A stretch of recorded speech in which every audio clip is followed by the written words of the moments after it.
Good afternoon, everybody. My name is Brian Jeffries. I'm a captain paramedic with the City of Mesa Fire and Medical Department, and I'm the president of the Professional Firefighters of Arizona. And I also want to introduce who's co-joining me today, and it's Will Buvadas. Hi, I'm Will Buvadas. I'm the treasurer and chief negotiator for the Phoenix Law Enforcement Association, and we're going to talk about pension reform today. That's right. Just to give a little bit of background, the Professional Firefighters of Arizona have been working on this project going all the way back to 2011. And I want to mention that our entire team at the PFFA have been completely dedicated to trying to form some kind of resolution to this. We've spent hundreds of thousands of dollars on attorneys, on actuaries, on lobbyists, and everybody to come together and try to fix this thing. And that's what we're going to talk about today. So with that, we'll go ahead and get started with the presentation. So the problem, as you all know, or I'm sure have heard, that our pension system right now is under 50% funded. We have some serious issues that we have to deal with, and like Brian has said, we've been working for the past over a year now to try to make fixes to that.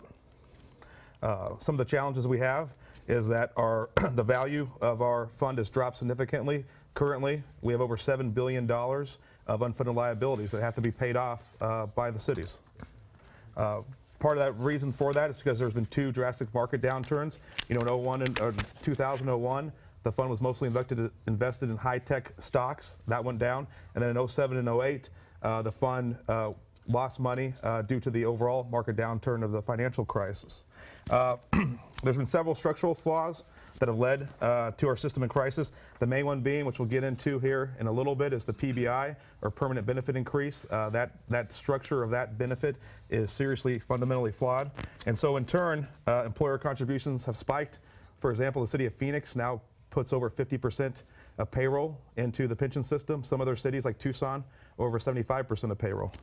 And as you guys know, a few years ago, there was Senate Bill 1609. Most of that bill has been struck down. And so we got to do some stuff to address the issues contained in there. As you see here in the chart on your screen, the system was, back in 2003, over 100% funded. Over time, the system now is at under 50% funded at 48%. And as you can see on the red part of the chart, that's the underfunded liabilities. So obviously, when the system was 100% funded, there was zero unfunded liabilities, and now today there's just under $7 billion of unfunded liability. So, what are the main causes of the PSPRS problem? Number one is underperforming investment returns. Over the past few years, PSPRS has performed or has underperformed its assumed earning rates to 7.5%. So every year it does not hit 7.5%, it adds to the unfunded liabilities, which then increase, or in turn, increase the employer's contribution rates. Number two, unrealistic rate of return. Again, currently the rate of return is about 7.5%. That's what the fund assumes it will earn every year. The consultants and actuaries have said that number should be closer to 5% given the current PBI benefit. And then the big reason is the permanent benefit increase. Over the past 29 years, up until this year, the fund gave out a 4% COLA increase every single year for the last 29 years. Just to illustrate what Will just mentioned, let's take a look at this graph.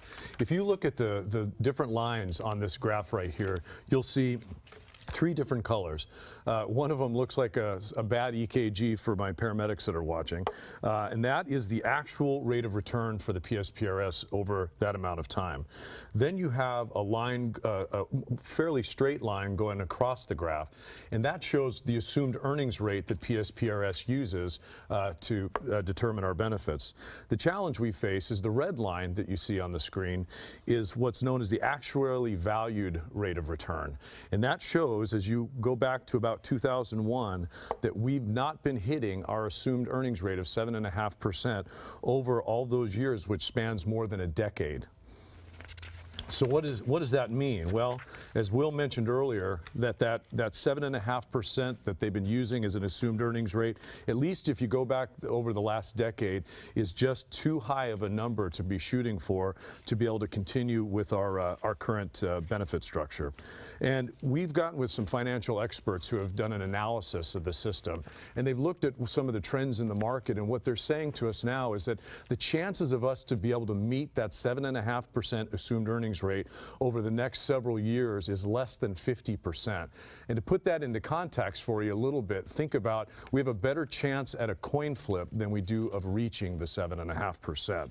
So if the pattern, going back to that other slide for a moment, continues at around a 5% actuarially valued earnings, our chances of the system going even deeper into the hole are very high, which means employer contribution rates will continue to rise. And let me show you this graph here, and it'll give you an estimation of what I'm saying. This is the current state of our PSPRS, and what you're looking at here is a graph that shows you basically the trend line of the employer contributions across the state of Arizona.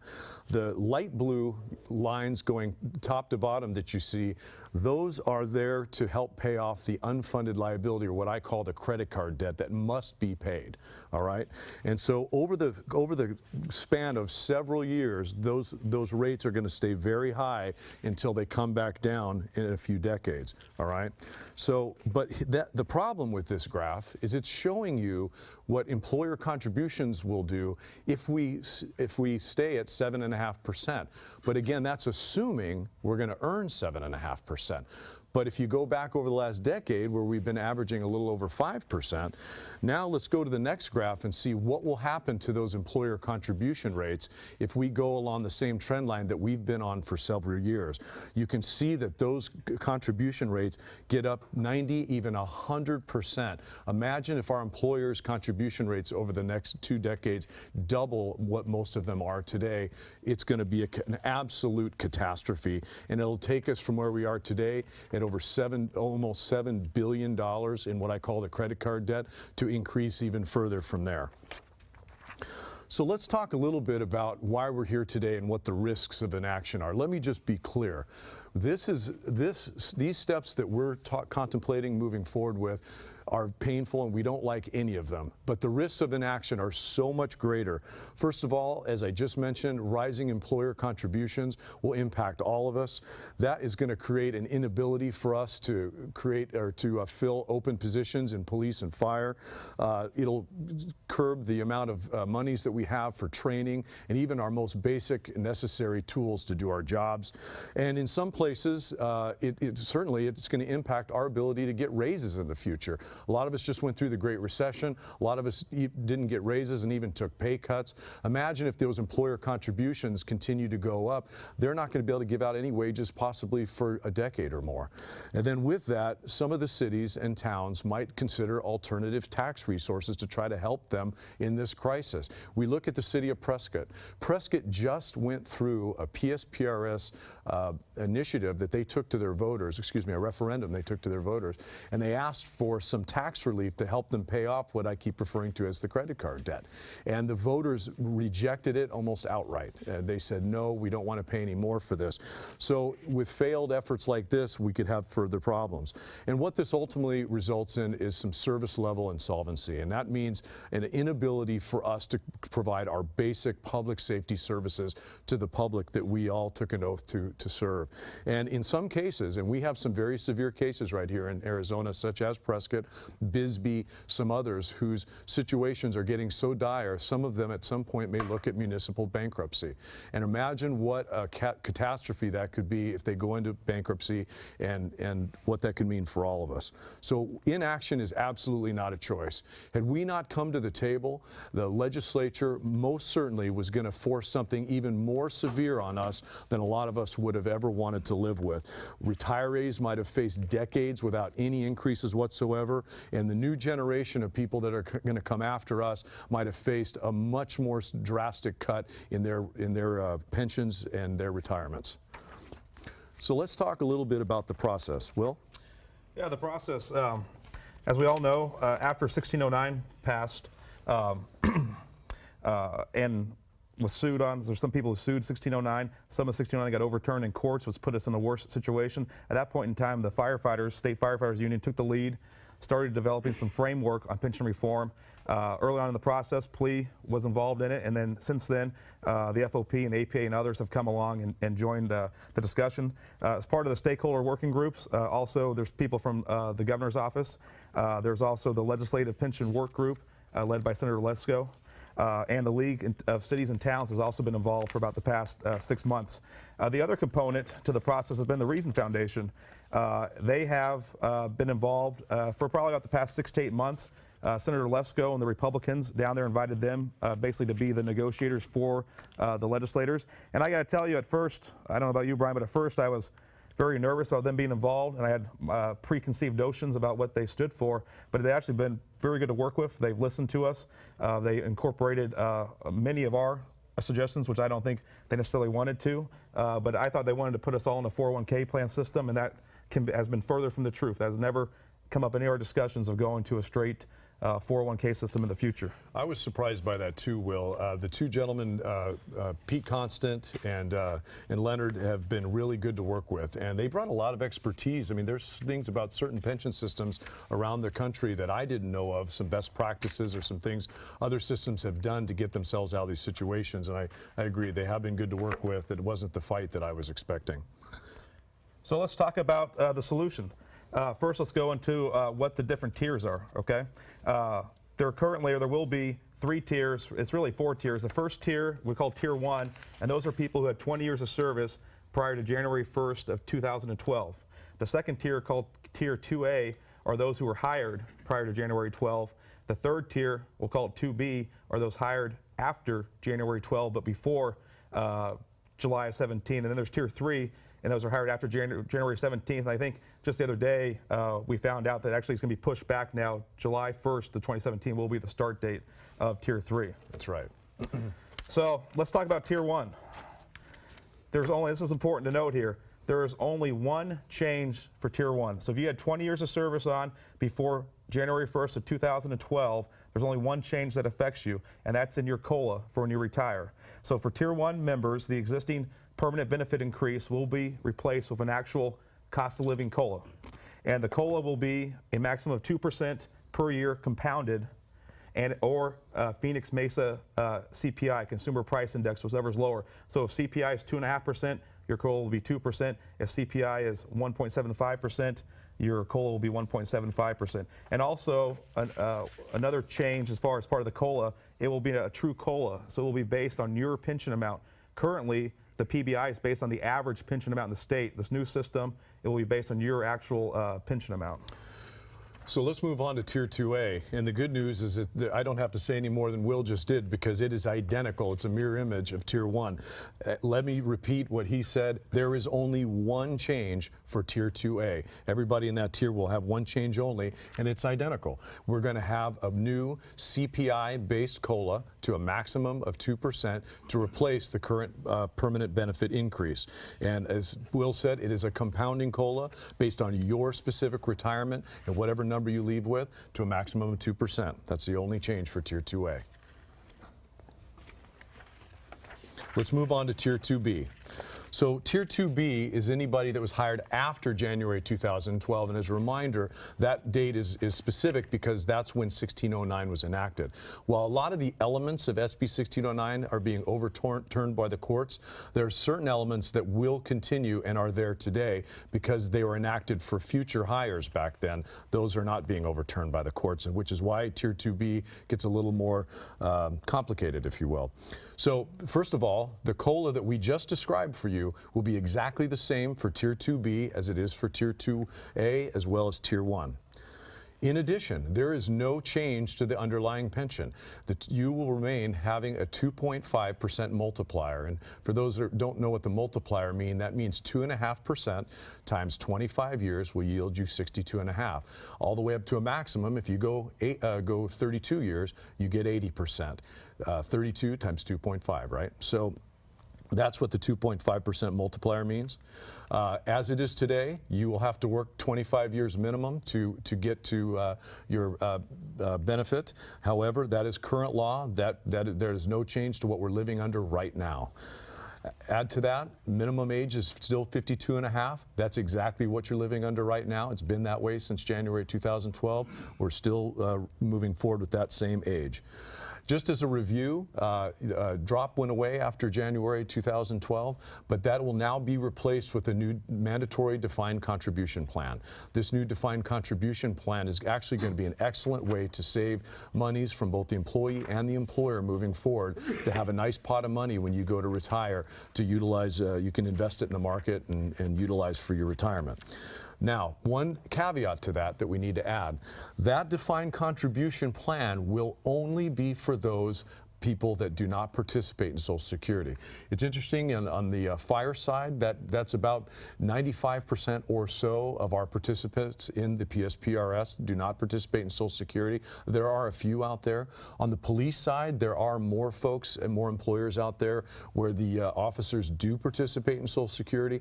And what's interesting is that when we looked at this plan in total, we saw big disparities of both benefits as well as expenses between those that do and do not participate in Social Security. So to create some equity throughout the plan, this was one of the solutions we came up with. So just to be clear, this new defined contribution for Tier 2B will only be for those who do not participate in Social Security. Now, one piece of this is that if you were hired between January 2012 and today, hypothetically speaking, you could be in a situation where that new defined contribution that you're going to add to your benefits could be less than someone that gets hired after 2017. Well, don't fret, because we created a makeup period in the legislation that allows the employers to make up for the deficit for the years of service that you provide, and we'll get more into that later. But the bottom line is there'll be a makeup period to help you start to fill your defined contribution account. So let's move on to Tier 2-3 and the new hires. Will? Yeah, Tier 2-3, obviously most of the changes that affect the membership happen in Tier 2-3. Now, again, this is for people who are only hired after July 1st of 2017, or about 18 months from now. So there's a lot of good stuff about Tier 2-3, some stuff that the Republicans insisted be in there. But overall, I think Tier 2-3 is going to be a sustainable plan and provide our members with a good defined benefit. The first thing is the multiplier stays the same. So the 2.5% multiplier stays the same. So at 25 years, they'll still get 62.5%, and at 32 years, they'll still get 80% of their high five. The second issue is DROP is now replaced by that new deferred comp plan. So the one where the employer puts 3% in and you put 3% in if you're not in Social Security, that now will grow through your whole career, and by the end you should have a couple $100,000 at least in there to have your own little drop account. Another change that was made is that the minimum benefit age will be increased by 2.5 years, so it'll be 55 with 25 years accredited service. Interesting note, the system ran some numbers for us, and over the last 5 years, the average age of entry into PSPRS for both police and fire was almost identical, and it was 29.5 years. So those people today, coming on today, already have to work till they're 54 and a half to meet the 25-year minimum trigger for a pension. There's also going to be a new benefit here, kind of like with Social Security, where you can get reduced Social Security earlier. Here you can still leave at 52 and a half, and you get an actuarially reduced benefit to make up for leaving 2.5 years early, as long as you have the 25 years of service. Another change for the new hires will be that contributions will be split 50-50. So if the employer contribution is 18%, or the total contribution is 18%, the employee will pay 9%, and the employer will pay 9%. What's important to note here is that this is only for their tier. So they will not have to pay contributions on all the unfunded liabilities that have piled up over the years for Tier 1 and Tier 2. They're only paying their contribution rate on their tier, on their assets, on their liabilities. Right now, the estimate is that their total cost will be somewhere between 18 and 20%. So their part of that will be 9 to 10% of their salary. Again, there's no responsibility for the prior pension debt. And another new benefit for them is the addition of the 3% employee-employer split for those who are not in Social Security. That will go into a 401A defined contribution account, which will be portable, which will be theirs. And so when they retire, they'll have that lump sum of money to use as they see fit. And there's also another option, and that's the DC only plan. So they could, if for whatever reason they don't want to go into the DB plan, they could go into the deferred comp plan where they pay 9% and the employer pays 9%, and it works just like a normal 401k type of plan. That's right, Will. And one of the things I just want to hit up right now is that I got to tell everybody this 50-50 idea was a very, very difficult idea for us to digest during these deliberations. I mean, we hated the idea, to be perfectly honest with you. But what's interesting about this, and one of the things we've learned, is that, first of all, none of us ever want this system to go off the rails ever again. And one of the things that I believe moving forward that the next generation is going to have to do is be far more vigilant in watching and monitoring what's happening with the system. And one of the things that's important, and it's especially important for those of us that represent the firefighter and police officer associations in the room, is that when our folks have skin in the game that can rise and fall with those contribution rates, we're going to be very intensely monitoring the behavior of the investments and what folks are doing at PSPRS to try to keep those contribution rates as low as possible. And part of that, I think that'll come with a lot of folks down at the system keeping close eye, being very conservative with our monies. I would agree, Brian. On the next slide here, just shows the different options you have as a new hire coming in 2017. Again, you'll have an option of either selecting the new Tier 3 defined benefit hybrid plan or the 100% defined contribution plan. It just shows that if you're in Social Security, you have a choice of the DB plan only plus Social Security, or the DC plan only plus Social Security. And if you're not in Social Security, you get a choice of the DB-DC hybrid plan, which is the DB plan. So you still get 80% of 32 years, plus the 3% employee and then the 3% employer match into a 401A plan, or you can choose the DC only 9% plan. Another thing that this bill addresses, which was left out of Senate Bill 1609, is it adds a reduced multiplier for if you don't make 25 years of service. So as long as you have 55, as long as you're 55 years old, you can retire with a reduced pension. This is good for the people who come on later on in life. We have cops that sometimes come on in their 50s. Obviously, they're not going to work until their 80s, which is how long they would have to work to be eligible for a pension.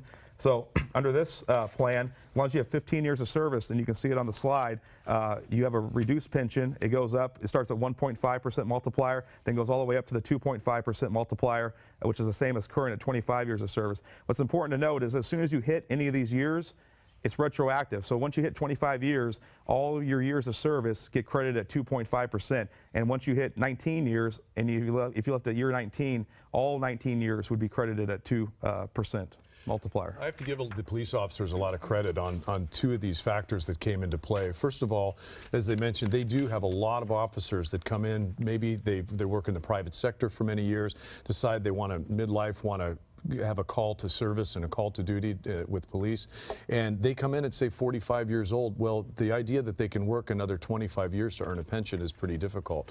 But so they've got two options now that they've never had before. One is this idea that they could take a reduced pension, still walk away with maybe 30% after 15 years of service or so. Or if they have spent an entire career up to that point in the defined contribution world with a 401k, they may just elect to come into that 9% defined contribution option that will be there for them, which may be a good and meaningful way for them to go as well. So with that, let's move forward with another portion of Tier 3 under the hybrid plan. So we're under the defined benefit element that Will described. There's a couple things we want to mention as well. We talked about the COLA structure for Tier 1, Tier 2A, and Tier 2B being exactly the same. In Tier 3, it changes only slightly. The COLA itself will be the same. It'll be the Consumer Price Index for the Phoenix and Mesa region up to a maximum of 2%. There's only one caveat that we added, and I think you'll appreciate why we did so. The caveat that we added was that as long as the system is well funded, it will continue to pay out COLAs as needed. However, if something ever happens in the future and for some reason the plan starts to become underfunded, it will start to thin the COLAs they give out until it gets well funded again. So the example here, or the situation I should say, is that if the funded ratio of the plan is between 80 and 89%, then the COLA would be reduced to a maximum of 1.5%. Then if we go down even further and the plan becomes underfunded and is only funded 70 to 79%, then the cap would be reduced to to 1%. If we get below 70%, COLAs will be suspended until we get healthy again. It's interesting, I mean, to look back, I mean, I don't think anyone would have designed this purposely if they had known the situation that we're in today. But now here we are, well under 50% funded, and we've been paying out 4% raises compounded for the last 29 consecutive years. And giving big raises while the fund is going south is just not a bright way to go. So we wanted to build these guardrails in to protect our plan for the future. In addition, any of these COLAs that are paid out are going to be pre-funded and actually accounted for in advance. So instead of putting them on the credit card, we're going to be paying for these COLAs in advance so the system doesn't get out of whack. And they're going to, and for our new hires, those COLAs they'll be eligible at either 7 years after they retire or age 60, whichever comes first. And for a lot of folks, that'll be age 55 when they retire, which means only 5 years they'll have to wait to receive their very first cost of living adjustment. Okay, the next phase of the plan involves some of the caps that were put in. I don't have to tell all of you watching this that any of you that have read a newspaper over the last few years, there's been all this discussion about pension spiking and the big pensions that some people walk away with. That has been a tremendous point of discussion for us down there at the legislature and dealing with our state leaders. I've found that most of the folks we're at the table with really believe in their police and firefighters. They want us to have good retirements, but they also are concerned about some of the levels of some of the folks leaving. So for Tier 3, and again, just a reminder, these are only people that don't work here yet. Nobody that's currently working is affected by what I'm about to say. But there'll be a cap on the total pensionable income of $110,000.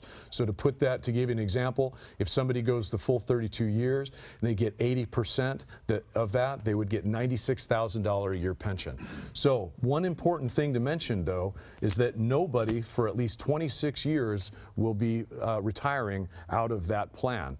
That number, $110,000, will scale up along with our wages. There's a basket of employers that have been, it's 10% of the total system, and the system will monitor the wage increases of those particular employers. And as those go up, the index for this 110,000 will go up. So for example, let's say 110 over the next 20 or 30 years grows at a 2 to 4% growth rate with wages. That number will likely double by the time anybody actually retires under that part of the plan, upwards of $200,000 or so. So in addition, Will mentioned earlier that in order to receive the benefits, somebody in this plan will have to get the maximum benefit, get to 55 years old. But it's really important that we say that people will still be eligible to leave at 52 and a half, but they'll get what's known as an actuarially equivalent pension. So let's just say, for example, somebody leaves at 55 years old. And the system gives them a kind of a mortality table of how long they're expected to live. Kind of strange, but that's how they can figure it out. So let's say that the total value of your pension is, say, $2 million. Well, all they would do is take that $2 million and break that up over the number of months that you're expected to be drawing from the system, and then just add 2.5 years to that. So your monthly income will go down just a bit, but you'll still get the same pot of money. All right, the last piece on the Tier 3 hybrid plan is the defined contribution element. And again, we just want to reiterate that this is only for the folks that are not in Social Security, excuse me. The employees will be required to pay 3%, and the employers will be required to pay 3%. And so that will build up over the course of those folks' careers so they can have a nice pot of money that, as Will mentioned before, will be portable, that they can use for retirement. So some might be wondering why we delineated between those with Social Security and those without Social Security, and there's a very good reason for that. On the next slide, there's a chart that shows, and if you look at this chart, you can see it better on your screen, I hope, and that is the agencies that have Social Security that you pay for through your whole career. It does not get reduced when you retire. The Windfall Elimination Protection Act does not reduce your Social Security like it does for agencies that don't pay Social Security throughout their whole career. So For somebody in an agency with Social Security, if you look at the bottom number there, their total benefit once they hit Social Security age at age 62 will be almost 95% of their working income. So they're going to get almost 95% of their working income when they hit age 62. Somebody in the no Social Security plan, where you have the same defined benefit plan, then you have the 3% deferred compensation match, will get their benefit will still be significantly less than those with Social Security. They'll be at just under 80%. Plus, the people on Social Security are already putting 6.5% of their salary, and the employer is putting 6.5% or so into the Social Security system every paycheck. So that's the reason why we made a difference between those in Social Security and those without Social Security, because that Social Security benefit is such a large part of their total pension income when they hit age 62. So that is an explanation of the 3 tiers, including Tier 2A and 2B, which really makes it like 4 tiers, sort of. Moving forward, I want to just put them side by side so you can kind of take a look at each generation and see that even though we have made some dramatic changes to the pension system, if you really look at it side by side, there's not that dramatic of a change, because remember, we felt very strongly that we needed everybody to participate in this. This is our pension system. Those that are retired, those currently working, and those that will come after us. Everybody participates in this to help fix the plan. But if you go across there, I'm not going to go through all these elements, but if you look at this slide, and we'll be sending this out so you can show it to all the folks out there, shows that there's not that dramatic of a difference from tier to tier. You're still going to get, if you participate in the pension plan, you're still going to get 50% pension if you leave at 20. You're still going to get 80% if you leave at 32, and that's a really important element. So with the pension reform, there was not just a focus on economic issues or pay issues and compensation issues. There was also a focus on how the plan is run. How can we do things that'll prevent us from ever being in this situation again? And that's what we call governance reform. And a couple things play into that. One was, we said that if we are going to, from this point in the future for our new hires, take on 50% of the risk of the plan by paying 50% and 50% into the system, we also want to have a lot more representation on that board. So during our deliberations, we doubled the number of police officers and firefighters and/or our representatives that will be on the board.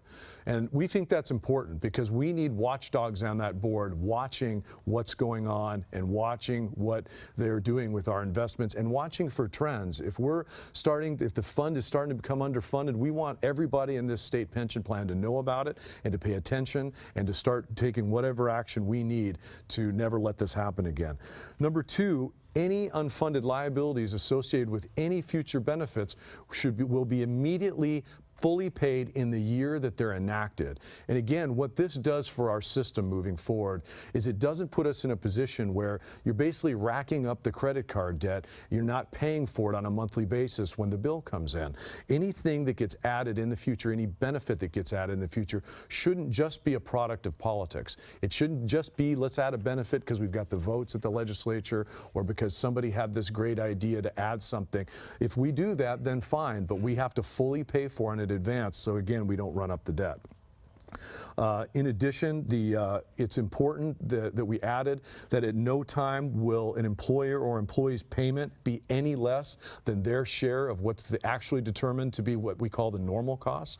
And again, that just kind of fits back to this idea is that you pay the credit card bill when it comes in full, you don't rack up the debt. And for those of you that have been around a while, you'll recall, and not no fault to our employers, but the way the plan was structured before, when we were overfunded, there were times where our employers weren't paying some of the full normal costs that were associated with what the system was providing. And this would put a guardrail in there to ensure that that never happens again either. And finally, what we added is not only are we going to have a PSPRS board that makes a lot of decisions that our PSPRS pension faces on a regular basis, but we also added a whole nother advisory board. There are stakeholders in our PSPRS right now who have no say really, or minimal say, or at least I should say minimal participation in the process of the governance of the administration of our PSPRS. Adding this advisory board brings in a lot more stakeholders. It involves representations from the tribal communities, from fire districts, and other places like that, to yet put another set of eyes as watchdogs on our plan to be ready to throw up alarm bells if we ever get ourselves in such a situation again. All right, moving on, let's talk about what are the real impacts to the employees, the members of this system. What are the impacts, the fiscal impacts, and what are the impacts in terms of risk analysis moving forward? So a few things. With employees, obviously, as Will spent a lot of time talking about, there are changes specific to those that are in Social Security and those that are not. And we're trying our best. We did our best here. You can't perfectly create perfect equity across all generations and all classes of employees, but we think we produced a lot more equity than the system had prior by doing so. In addition, we've added a new defined contribution benefit. It did not take the place of our defined benefit, but it's a new benefit in addition that works well and intersects well with our defined benefit pensions, and that's for those that are not in Social Security.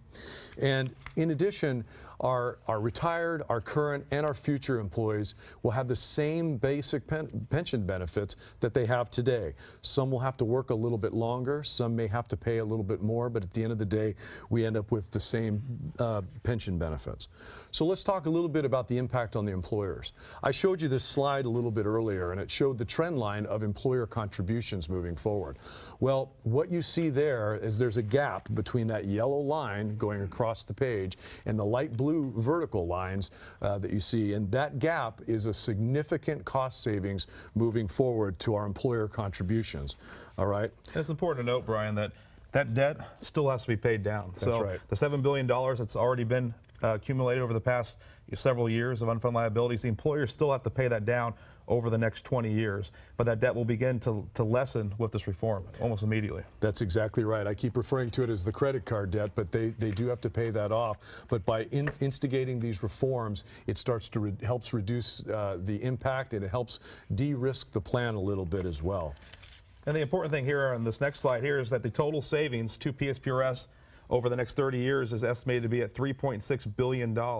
So because this plan fixes the COLA system, puts our new members in a sustainable plan, it's going to save about $3.6 billion and have a 21%, at least a 21% reduction in the long-term liabilities of the fund. That's right. That's a very significant number, and that was one of the major goals of this effort, is to see how we can reduce costs, reduce liabilities, and stabilize our plan and make it more sustainable moving forward. So this next one here is kind of how well these proposals met the objectives. This chart was kind of developed by all the different stakeholders, including the legislators, including us. We had some key elements we wanted to make sure were in the plan. One of them is provide retirement security for our members. The reform does that. It retains a sustainable cost of living increase that goes into effect immediately. So there's no more waiting for a COLA like currently. The retirees will not be getting a COLA for the next several years. It will give them a COLA immediately, and it also reduces the unfunded liabilities. The second element, it reduces the cost for both the employers and the employees. The new reform does that. The third thing it does is it stabilizes the contribution rates for the long term with the 50-50 cost sharing. The fourth thing it does is it reduces taxpayer and pension system exposure to financial and market risk. It is a 50% reduction in new hire unfunded liability and a 21% reduction in accrued liabilities over the next 30 years. Another thing it does, which was very important to us, is it ensures the ability to attract 21st century employees. Here the members have a choice. They can go into a defined benefit plan and still have 80% retirement income after 32 years, or if they choose, they can go into a defined contribution plan, which for some might be a better choice. And the sixth and final thing it does is it improves governance and transparency. All the stakeholders agreed on reforms to PSPRS that will improve transparency and also improve communication between the system and the officers and firefighters on the street. that's right. So let's talk about how we proceed. There is bill language that has been drafted by the attorneys down at the legislature, working in concert with us, with all the stakeholder groups, putting this thing together in writing so we can proceed with some type of plan. That's been worked on around the clock, and that language might be introduced into the legislature as soon as in the next 24 hours. Moving forward from there, our organizations, all of us, the police officers associations, the firefighter associations, the League of Cities and Towns, everybody's going to be communicating with our leadership as well as the folks down at the legislature who are going to be assessing and looking at all the aspects of this bill. We're all in concert. We're all in sync. We're going to be working together to promote the importance of getting this thing done to protect our folks. And we're also going to be in communication with Governor Ducey's office. They've been very attentive to watching this process and helping participate as well. And so we're very hopeful that this will pass. We are up against a deadline because our goal is to put this on the May 17th ballot, because there's a part of this that definitely needs to go to the ballot for approval by the voters. And we'll talk about that in just a moment. Some of this does require the voter approval and other parts do not.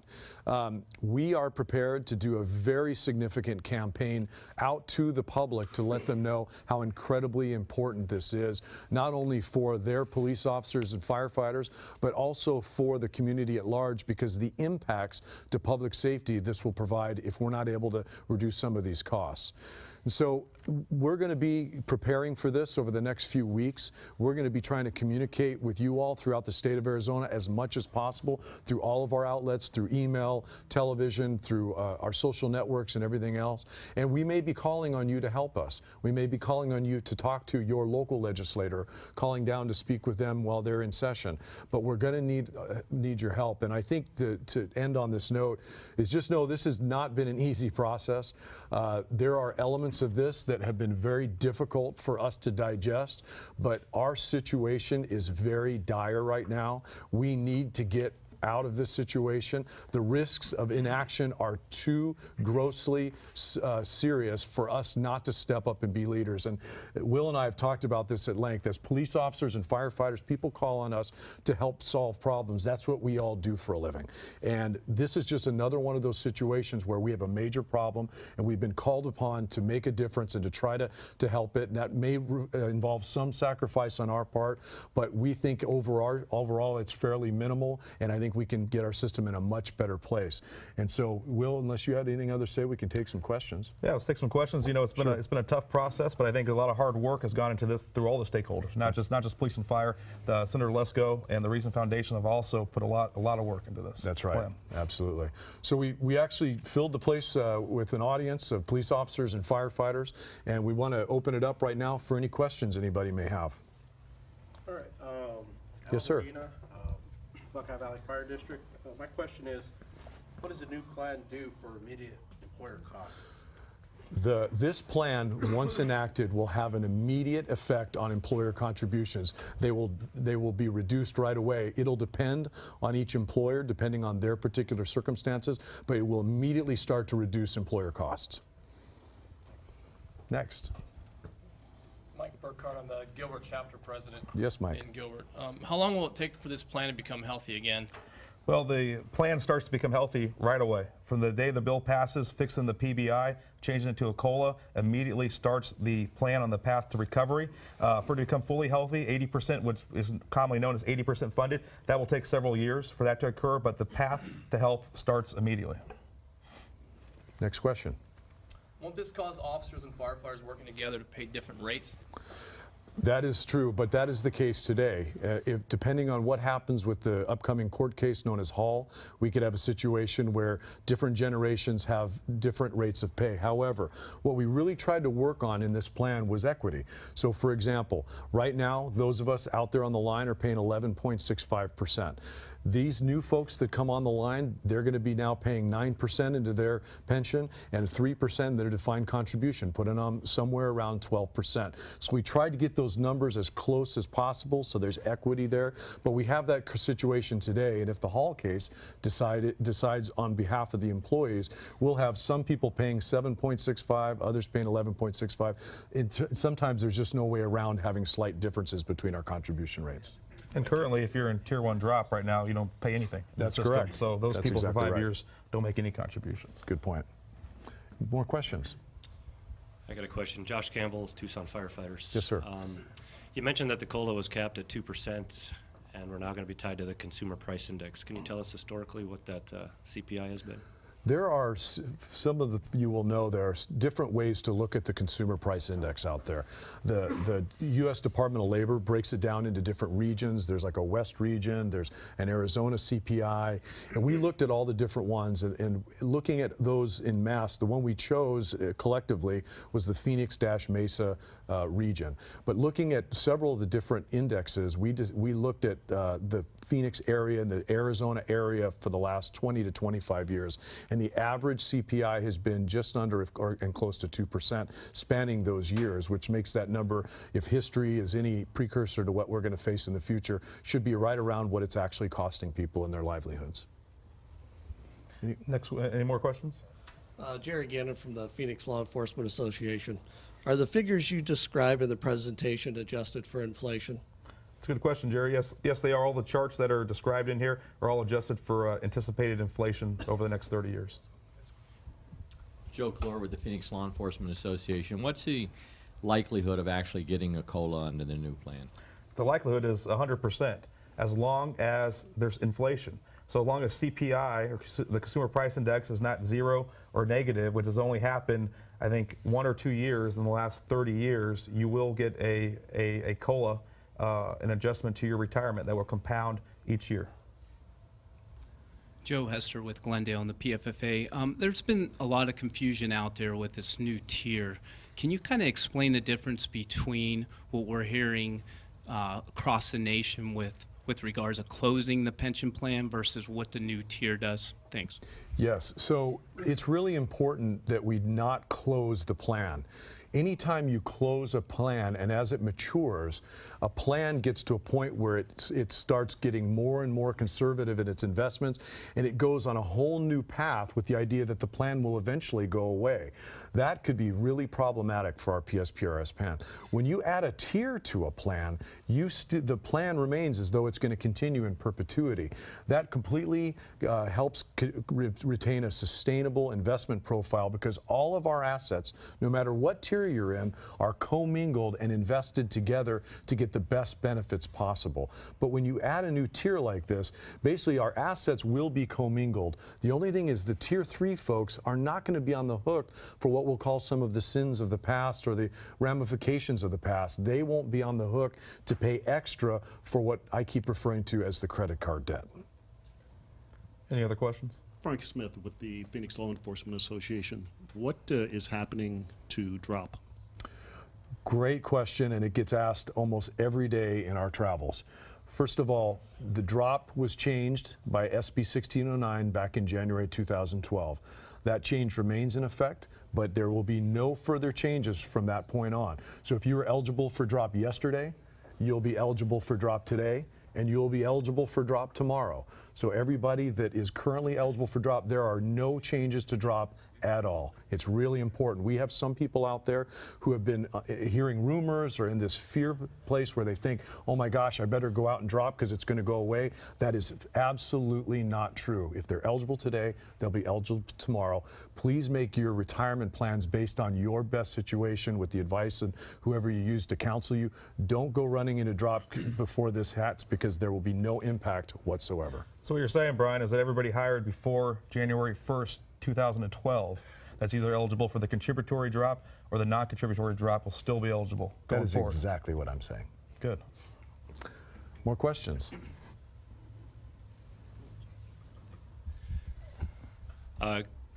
Quick question regarding the 401A and our 457s. Is this new plan going to change the employer contributions at all to this? No, this plan does nothing to change.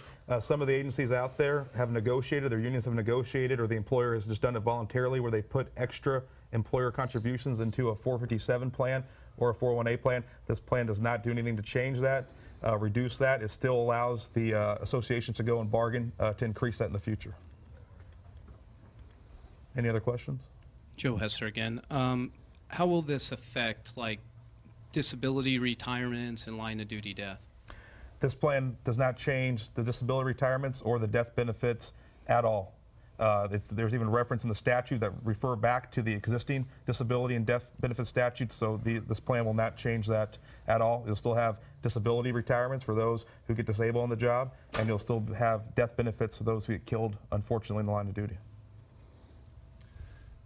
Ken Crane with Phoenix Law Enforcement Association. How does the pension protection clause of the Arizona State Constitution impact this plan that's being proposed? There are a lot of people have concerns and feel that, hey, you know, there's certain protections in the Constitution, you can't change things. How could you speak to that for a minute? Sure. Yeah, it's very interesting how we're dealing with the pension clause. We're very fortunate here in Arizona to have that pension clause as a protection.